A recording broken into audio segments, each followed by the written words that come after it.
परम ईश्वर कैसे हैं? वे सर्व अंतर्यामी, सर्वशक्तिमान परम ईश्वर अचल और एक हैं।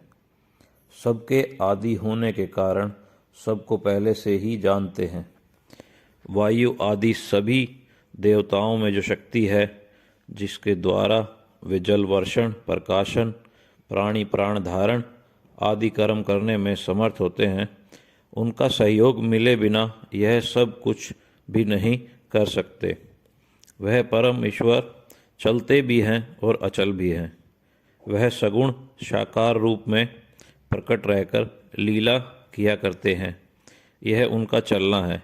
जैसे हमारे सभी भगवान उनका सगुण साकार रूप हैं और निर्गुण रूप से जो सदा सर्वथा अचल स्थित है, यह उनका न चलना है। सबके अंतर्यामी होने के कारण वे अत्यंत समीप है, पास है आत्मा रूप में। पर जो अज्ञानी लोग उन्हें इस रूप में नहीं पहचानते, उनके लिए वह बहुत दूर हैं। वे इस जगत के परम आधार हैं और परम कारण वे ही हैं। इसलिए बाहर भीतर सभी जगह वे ही परिपूर्ण है। शिव की वाणी में भी यह ही कहा गया है, जब जीव जिंदा है तो मैं जीव के भीतर हूँ, और जब जीव जीवित नहीं है तो वह मेरे भीतर है।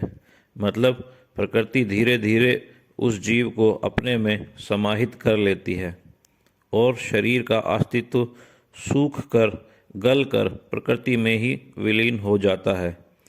और अगर उस परमेश्वर का सही पहचान कहें तो अथर्ववेद में भी लिखा है साफ साफ कि मैं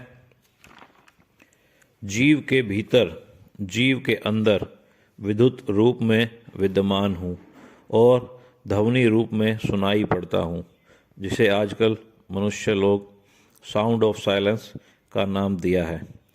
कान बंद करके जो हमें सन्नाटे की ध्वनि जैसा प्रतीत होता है, जो ध्यान की परम अवस्था है। इसलिए ईश्वर का ध्यान भीतर की ओर करना ही उत्तम कहा गया है। आशा करते हैं यह ज्ञान आपके बहुत काम आएगा ईश्वर की भक्ति में।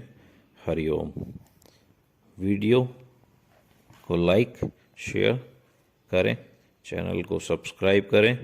आगे और इसी प्रकार का ज्ञान प्राप्त करने के लिए और उपनिषद के बारे में आगे जानने के लिए। धन्यवाद।